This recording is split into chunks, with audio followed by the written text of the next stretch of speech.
Welcome to the Nevis Newscast for Monday, September 14th, 2020. I am Bronte Swanston Hendrickson. The owners of Islander Water Sports, Mr. and Mrs. Vincent and Delvis Perkins, on Monday, September 14th, made a donation to the Nevis Island Administration's Ministry of Education. Students across the island are expected to benefit from the gift. Islander Water Sports donating 2,000 hand sanitizers, and the idea is for the kids to have them on their backpack so they can hand sanitize daily or throughout the day. So I'd like to say thanks again for allowing me to make this presentation. Junior Minister, the Honorable Troy Liburd, who accepted the donation on behalf of the Ministry of Education, said the government appreciates the gesture.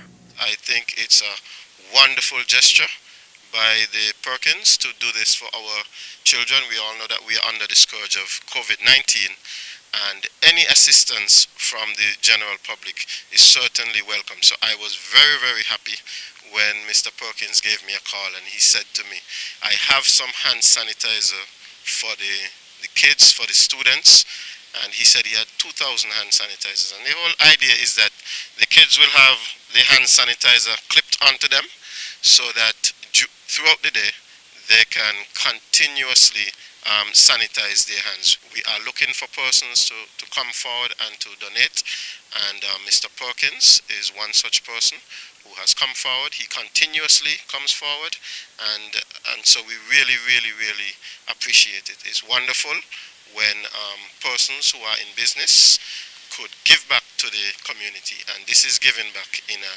good way, and we are certainly thankful for it. Also present was Permanent Secretary in the Ministry of Education, Kevin Barrett, who noted that the donation will go a long way for the island's students.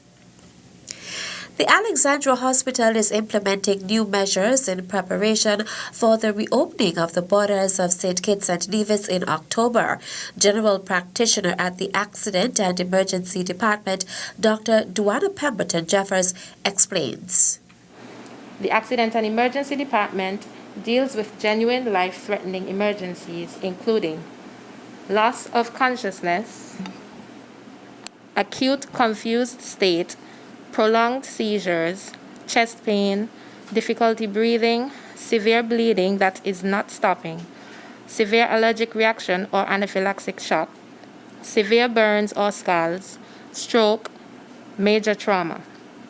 The emergency department also deals with urgent conditions that are not life-threatening, including sprains and strains, suspected broken limbs, minor head injuries, wounds that are deep or wide requiring sutures, severe bites and stings, minor burns and scars, feverish illnesses of patients under 2 years of age, skin infections and rashes of patients under 2 years of age, eye issues, abdominal pain, and vomiting and diarrhea. She also outlined the procedure for registration at the Alexandra Hospital. All persons seeking care will be asked to sign in and write the time of their arrival at the front desk. A registration form will be provided, which must be completed in block letters.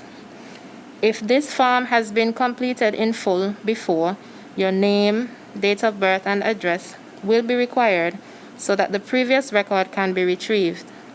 Once registration is complete, you will be required to wait until they are called for your initial assessment or triage. If you arrive via ambulance entrance, a registration form will be provided. If you are unable to complete the form because of your medical condition, this form can be completed by your relative or accompanying persons to the best of their abilities while they sign you up at the front desk in the waiting room. At this time, all persons seeking care will be asked to wear a mask, keep a distance of 6 feet from others, and practice hand hygiene. In an effort to reduce waiting time, persons with non-urgent conditions, including scratches and bruises, contraception, follow-up for chronic medical conditions, prescription refills, minor bites and stings, minor skin infections and rashes, and minor allergic reactions, should visit their private physician or the nearest community health center. On Monday mornings, a doctor will be present at the Butler's Health Center. On Tuesday afternoons, there will be a doctor present at the Brownhill Health Center. On Wednesday mornings, there will be a doctor present at the Gingerland and Cotton Ground Health Center. On Thursday mornings, there will be a doctor present at the Charlestown Health Center. And on Friday mornings, there will be a doctor present at the Combermere Health Center. Dr. Duana Pemberton Jeffers giving an update from the Alexandra Hospital at the September 7th Nevis COVID-19 EOC briefing. The U.S. National Hurricane Center has upgraded Tropical Depression 20 to Tropical Storm Teddy. It is the 19th named storm of the 2020 Atlantic hurricane season and the earliest 19th named storm, besting the unnamed tropical storm on October 4, 2005. At 11 a.m., the center of Tropical Storm Teddy was located near latitude 12.8 north, longitude 42.8 west. Teddy is moving toward the west near 14 miles per hour, followed by a slightly slower west-northwestward motion tonight and Tuesday. A turn toward the northwest and a further decrease in forward speed is forecast by Wednesday. Maximum sustained winds are near 40 miles per hour with higher gusts. Steady strengthening is forecast during the next few days, and Teddy is forecast to become a hurricane by Tuesday night. Tropical storm force winds extend outward up to 60 miles from the center. Large swells generated by Tropical Storm Teddy are expected to reach the Lesser Antilles and the northeastern coast of South America on Wednesday. These swells are likely to cause life-threatening surf and rip current conditions. Still to come, Gender Affairs Minister congratulates first female leader of NRP. The details after this break. Are you pleasant, hardworking, computer savvy, or meticulous? Would you like to be a part of a dynamic group that is able to capture important data on the communities in Nevis? Well, the Department of Statistics invites all suitable persons to apply to be an enumerator in the upcoming pre-census count and mapping exercise. When? This coming October. Registration forms are available online at niagov.kn/statistics or visit our office upstairs Volume R Supermarket to register. So, participate, sign up, or call us at 869-469-5521 extension 5060 for more information. Remember, statistics touches all of us, all of our lives. ¿Tienes ojo para los detalles y hablas muy bien el inglés? ¿Te gustaría ser parte de un grupo dinámico para capturar información importante en las comunidades en Nevis?